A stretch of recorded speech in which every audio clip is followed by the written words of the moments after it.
Discrimination based on age. This form of discrimination is the most widespread form because it involves anyone regardless of race, color, national origin, or gender.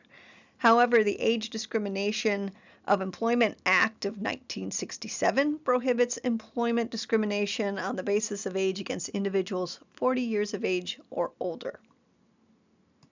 Under this act, an employer with 20 or more workers may not fire, refuse to hire, or fails to promote or otherwise reduce a person's employment opportunities because he or she is 40 or older.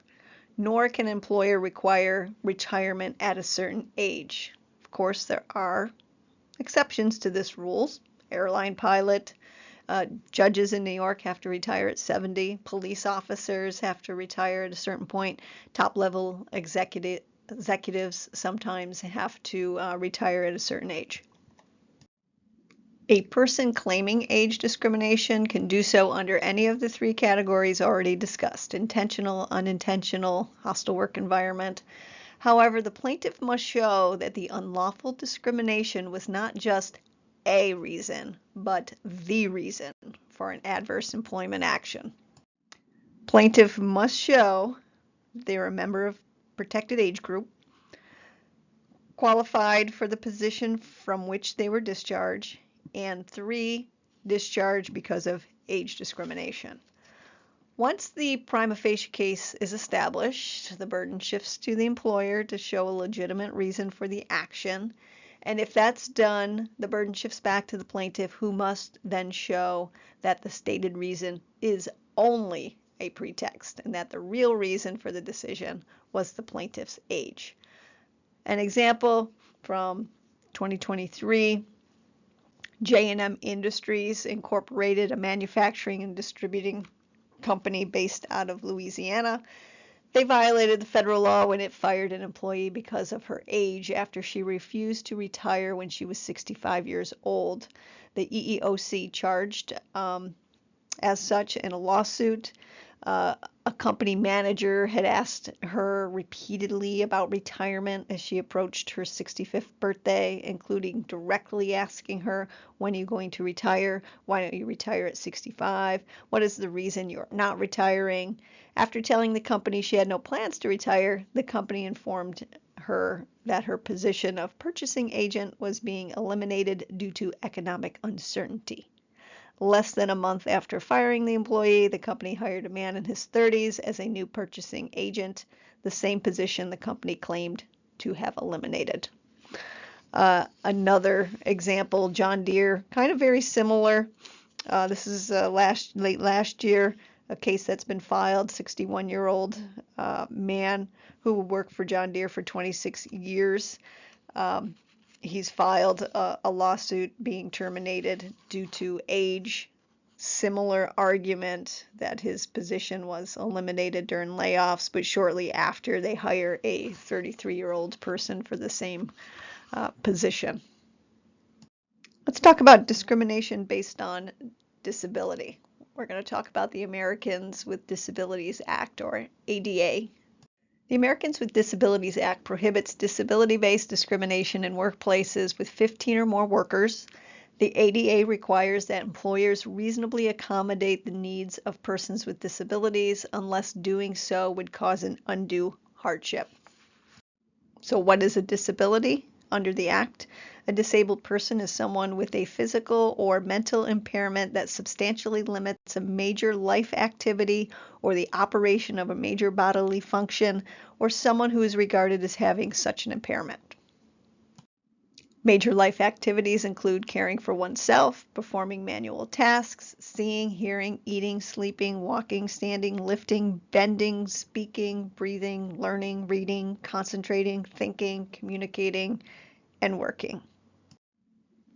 Major bodily functions include functions of the immune system, normal cell growth, digestive, bowel, bladder, neurological, brain, respiratory, circulatory, endocrine, and reproductive functions.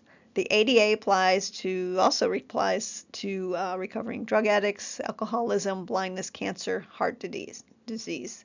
Today, a disability is determined on a case-by-case basis. And even under the Act, even if an illness is well controlled, the employee is still considered disabled.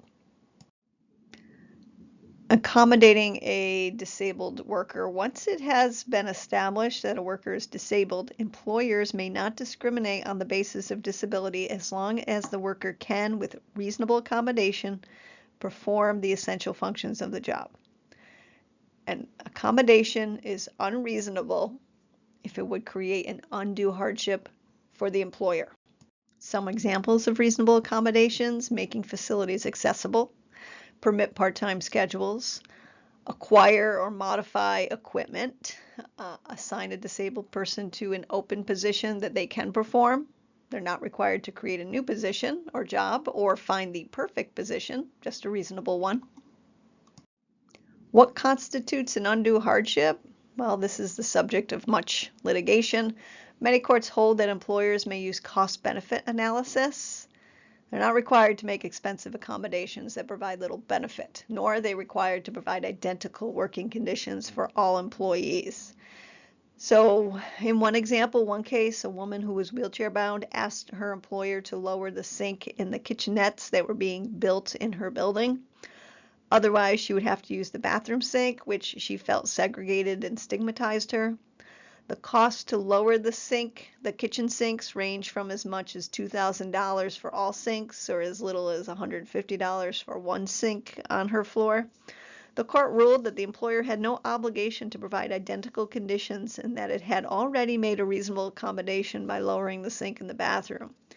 Even though the employer could afford the request, it wasn't obligated to spend the money for so little benefit.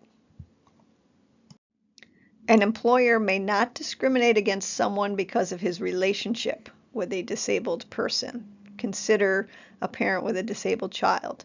Employers assume that a parent will take a lot of time off to care for the child, and they cannot do this. Under EEOC rules, physical and mental disabilities are treated the same. Among other accommodations, employers should be willing to put up barriers to isolate people who are having difficulty concentrating, offer flexible hours to allow for therapy, or provide day-to-day feedback to those who need greater structure in performing their jobs.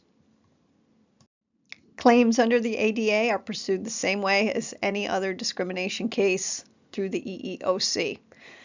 They would have to show that they have a disability, they're qualified for the employment, and they were excluded from the employment because of their disability. Same process applies as we discussed under the three theories of intentional, unintentional, and hostile work environment.